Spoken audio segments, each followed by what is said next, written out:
So today on the Observing Fullerton podcast, we have Professor ChorSwang Ngin with us.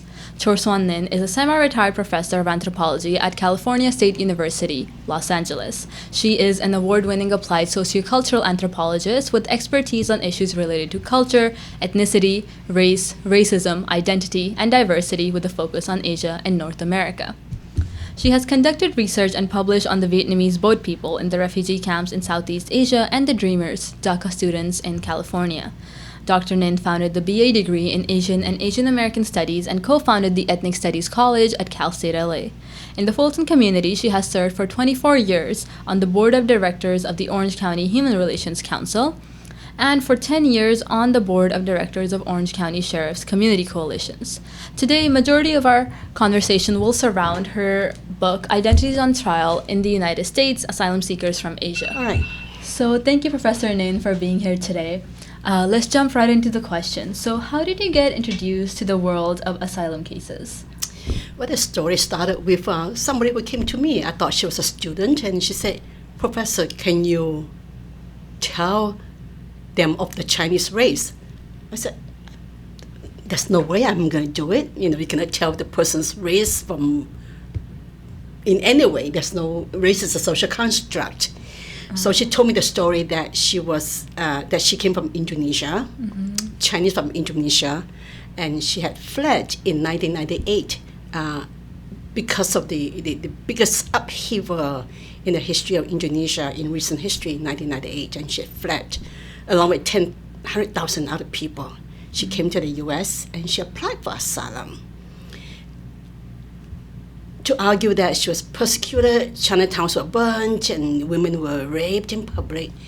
And when she applied for asylum, the immigration officer in Anaheim said that, "But you have not proved that you're of the Chinese race." And she said, "How do I do it?" And she said, "Go find an anthropologist." So she found me and asked me to help her. And her first question was, "Can you tell I'm of the Chinese race?" Of course, I couldn't answer that question. And then I thought to myself, if I don't do it, I know about, I grew up in Malaysia, I'm from Southeast Asia. If I don't do it, who else can I ask to help her? So I sat down and I did it. And with, quite a bit of effort, I was able to verify that she was of Chinese origin from Indonesia. The thing is, she didn't even have a Chinese name. She didn't speak Chinese. And I was able to do it. So that was how I got started. When the judge approved her case, other attorneys learned about it and they asked me for help. So it was kind of by word of mouth. I got involved for the past 20 years doing that. You see, according to the 1951 UN Convention on Refugees, we have to verify that somebody is persecuted on account of 5 grounds: race, religion, nationality, membership in a particular social group, that usually means gender and sexuality, and political opinion. So if she wants to apply for asylum to become a refugee in the US, she must prove that she was persecuted because of her Chinese race. But how do you prove somebody's race? You cannot tell from looks alone. There's no such thing as Chinese race. Right. If you're looking for Chinese race, well, you can look up the idea in a book, but that's about 50 years old. Nobody uses that idea anymore. And genetic science has proven to us there's no such a thing as Chinese race, black race, or white race, or Latinx race. Race is a social construct. It was constructed. There's a history to the emergence of the idea of race. There's a set of social processes that maintain the idea of race, and there's also ways that the idea of race is reproduced. So for this woman who came to me, I gave her a pseudonym of Dewey. I couldn't tell that she was of the Chinese race because race is a bankrupt idea, right? But at the same time, she didn't have a Chinese name. She didn't speak Chinese.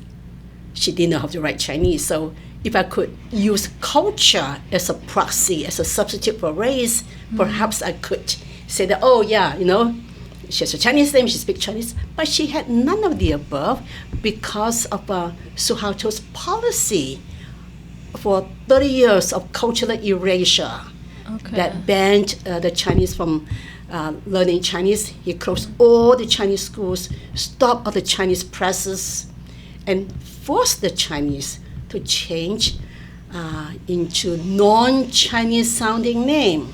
Right. Yeah, as I mentioned in the book, Dr. Ibrahim, who is a rather famous dentist from Indonesia who practices in Los Angeles, is of Chinese origin. And he used the name Ibrahim from a common name that was found in Indonesia. So this woman, Dewey, based on, I couldn't prove her race, okay? And I couldn't prove that she was of Chinese origin based on the cultural attributes that we think belong to what a Chinese is. Right. And that's the kind of conflict that you run into when you are teaching and you're mentioning that race is a social construct, and that's mentioned in the book as well.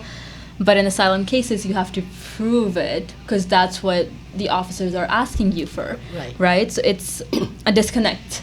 How does this paradox kind of affect your teaching and working on your cases? Yeah, so for the case, what I did was I did mention in my report, I wrote that race is a social construct. Right. But I could, based on my research and the history of Indonesia, I could attribute the fact that she came from the southeastern part of China, or the Chinese in Indonesia came from the southeastern part of China. Right. So her appearance is consistent with the people who had migrated from the southeastern part of China. Got it. China is a huge country, right? There are people in Xinjiang. It's a place in the northwestern part of China, and I've been to Xinjiang. People in Xinjiang looks like people from the Middle East or from northern Italy. Right. They have mixtures with Kazakhs and Mongolians and people from Afghanistan. Right. So they look different from the people from the southeastern part of China. People from the northeastern part of China, they are descendants from the Mongols and the Manchus. Again, they look different. So you cannot assume that China has one look for its people. Right.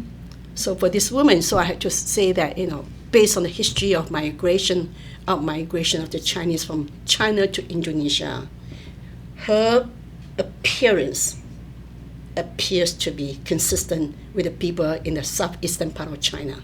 Okay. Right. Because we tend to think of China specifically, or any other Asian country, as a monolith of this is how these people look like. But that's not true, Not true. That's not true at all. So you have to kind of work around that and get very specific with areas to then prove that this is consistent, or this person has cultural practices that have been passed down from that area. So that was for the court case. Right. Then for my teaching, right, to answer the second part of your question. So for my teaching, I teach a course on the anthropology of race and racism. So I just follow through with what we have that is really proven without controversy, the fact that we are of one human race. Race is an idea that was constructed, right? And then whatever else that happened, the conventions are the processes of society. So I could go more into it, but it's a longer story. Right. I think it's very complicated because we use race so much, but then without realizing that it was actually just created. So we can move on to some of the other questions and come back to that if we have time. So as you conduct your investigations to prove somebody belongs to a specific group, religion, is of a particular political opinion, there's must be a really heavy burden on you because the asylum's life technically does depend on that report. So what is your mindset in dealing with this pressure of the job? Well, it was very difficult. The lawyers always say, I want the report last week. And for us teaching in the California State University systems, we teach 4 courses per term, which is a lot of work. But somebody's lives depend on me. So I gave them my very best. I didn't do anything else except working for them and on their cases for their attorneys. And so, to put it in simpler terms, I don't go shopping, I don't watch TV, I don't go on vacation.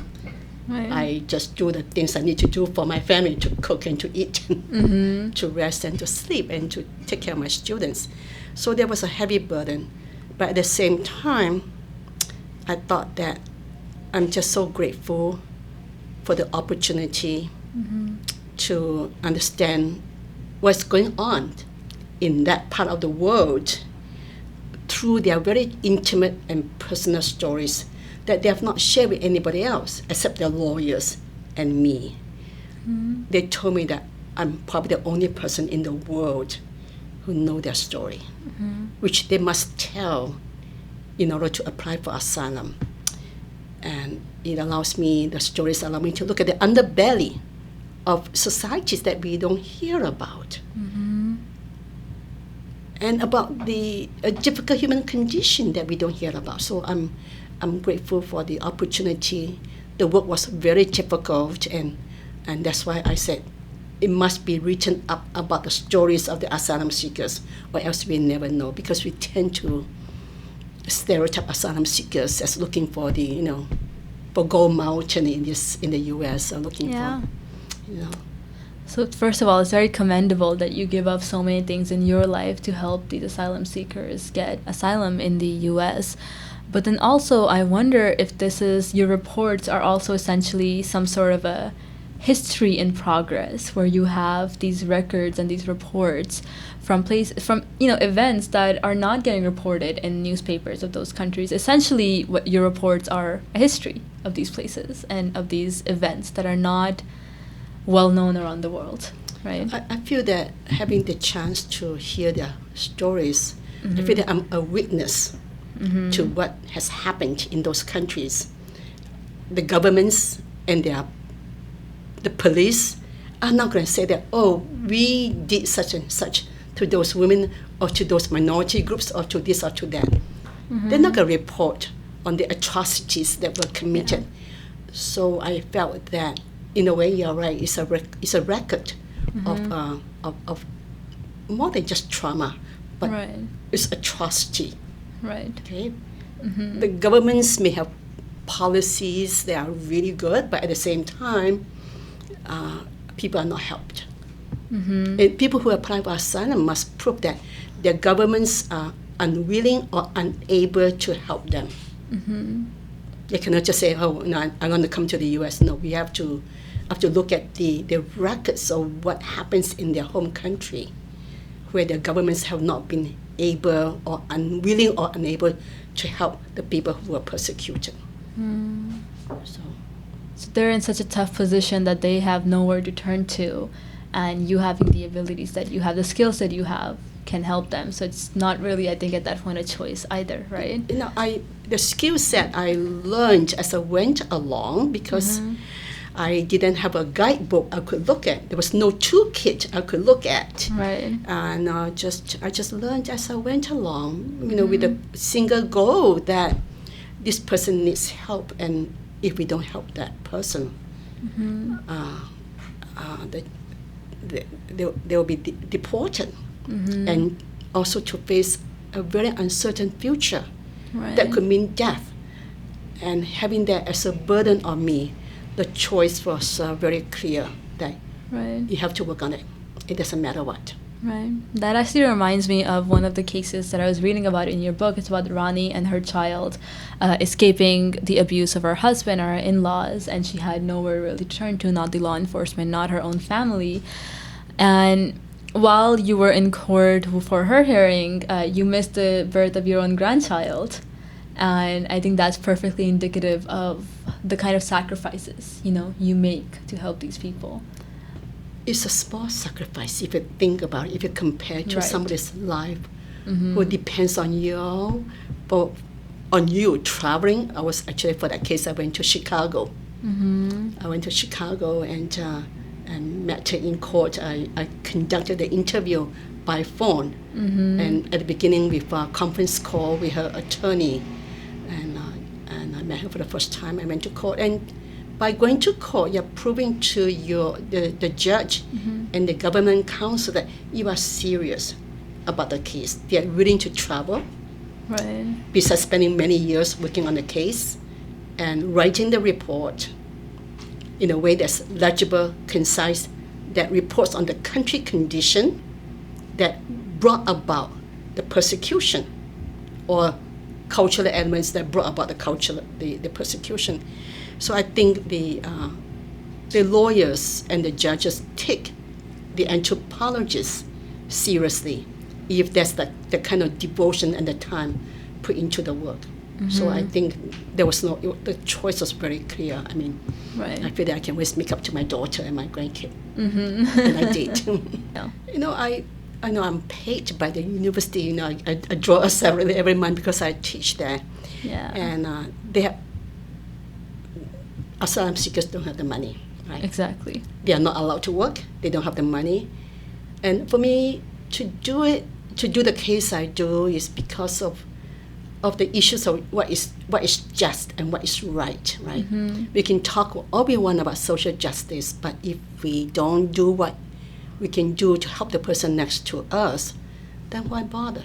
Right. So it was simply Yeah.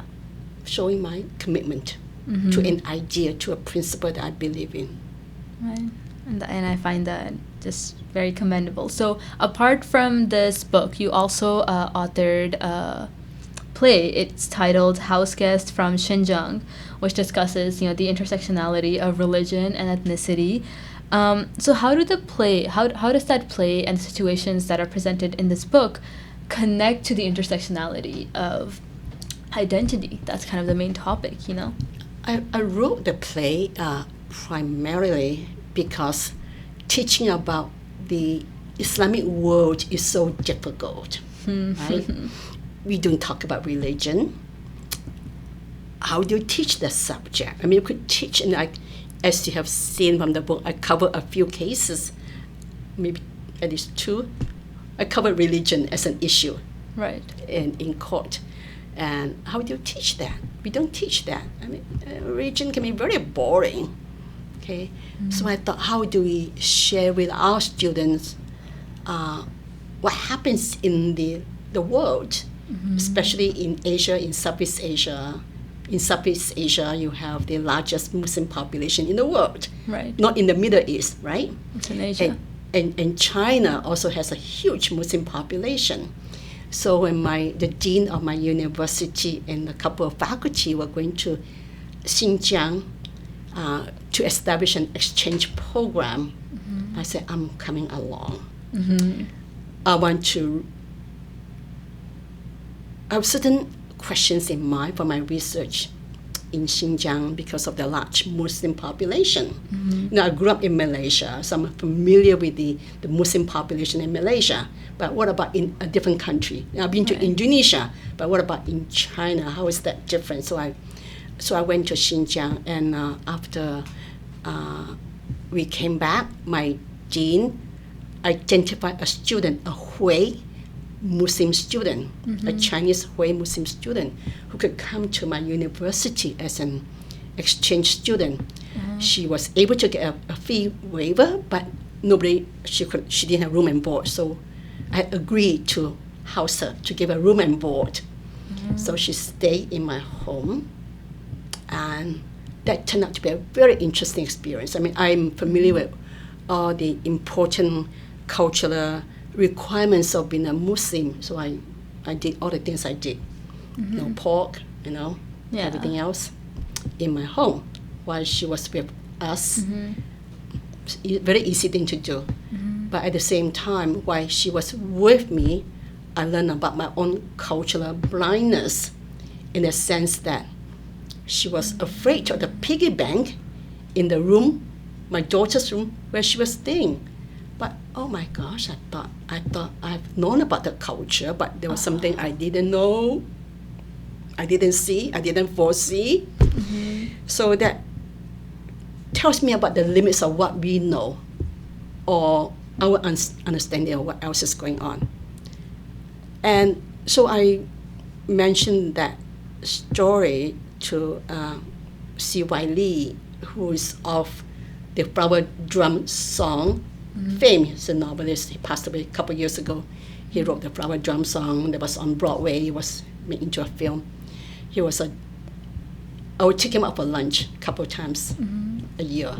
I told the story. He said, write the story.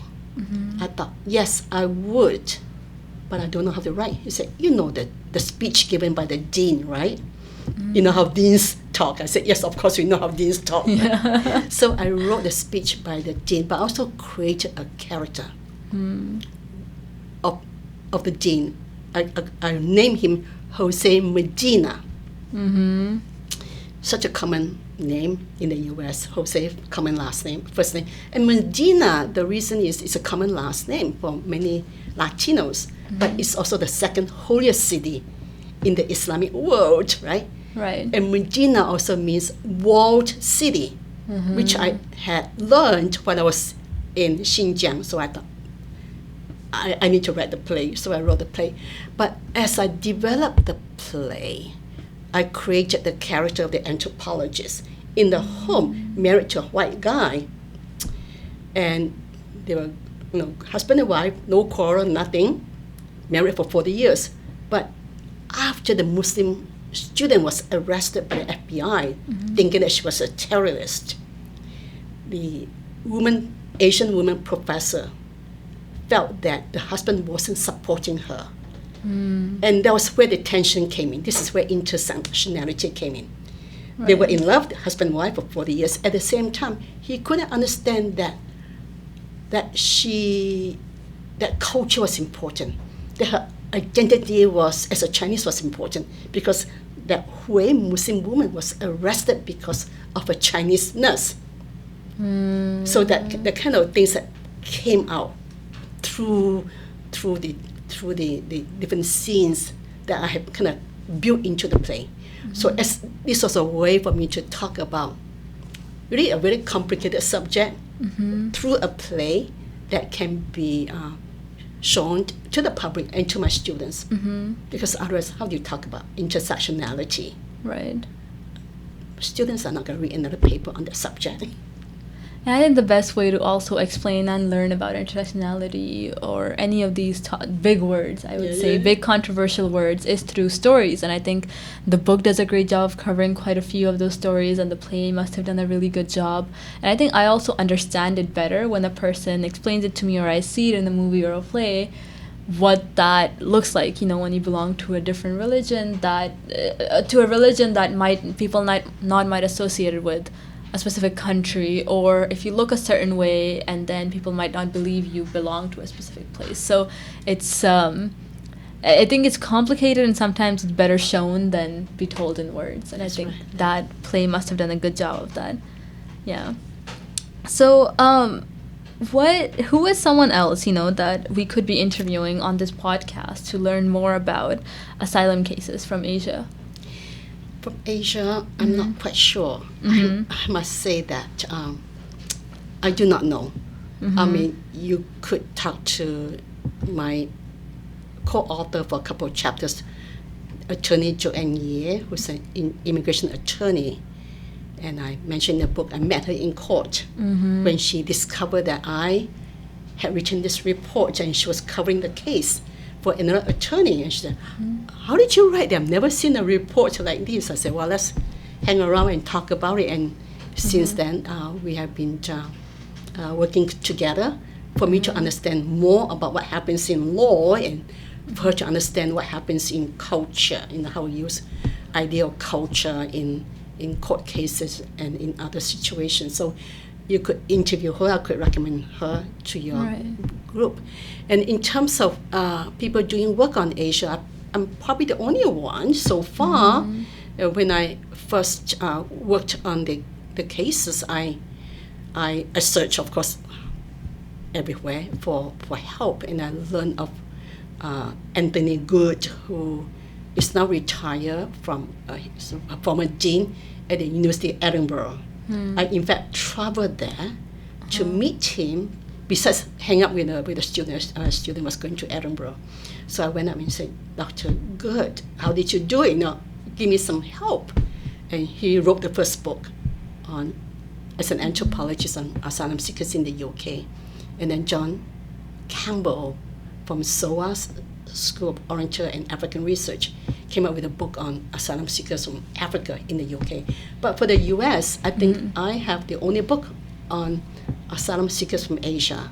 Okay. Since my book came out, Leila Rodriguez came up with an edited volume on asylum seekers from Central America and Mexico. So these are the 4 solid books on the subject. So I'm looking for friends and colleagues who do asylum cases from Asia. Right. Yeah, so it's limited expertise, very limited. But that's why I wrote the book, because it needs to be done. The world is changing. Besides, with the climate crisis, we're going to have more people leaving their homeland, searching for help, and we need to rethink the 1951 UN Convention refugee criteria, grounds for asylum. What about climate change? What do we do? How do we rethink? So we need really the more scholars, the better, both in the legal profession and also social, cultural, legal scholars to think about how to think about all these issues as people cross borders. Got it.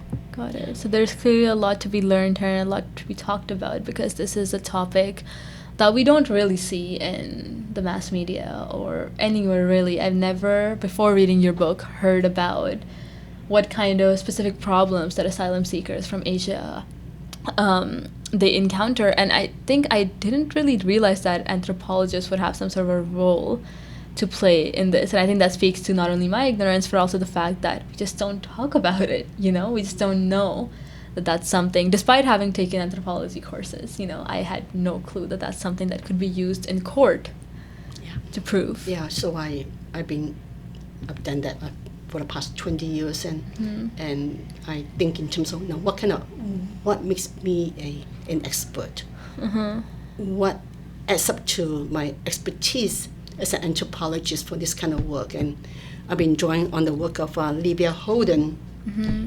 She's at the Sorbonne, is somebody I met when she was at Oxford, and I met her at Oxford, and she's been using the idea of cultural expertise in litigation, in mediation, and how anthropologists, in fact, in different countries in Europe, she's a principal investigator on a project in Europe to look at what the legal professions in different countries have been using cultural expertise in their legal processes. So there is a lot of work being done, but a team of scholars led by Dr. Holden is finally documenting through her studies, looking at how different legal professions, such as Italy, Spain, Sweden, France. I had a chance to meet some of these legal professionals when I was there in 2019 to look at how is it done? Right. What can be done? Yeah. I think there's a need for anthropologists and other social scientists to be involved because we know about culture, we know about society, and it's a matter of framing those ideas, translating those ideas for the public so that our knowledge is accessible to, in this case, the legal profession. Got it. So there is more work to be done, and I hope your book inspires and educates future anthropologists who can do this. So thank you so much, Professor Ngin, for being with us today. I would highly recommend any readers to be reading this book if they have any interest in this, or even if they don't. I think it's a book that reads pretty easily. I was able to get through it without necessarily, having to stop or really, you explain things really well. So it's a great book, and I would highly recommend it to everyone. Thank you for your time today. Thank you so much for having me.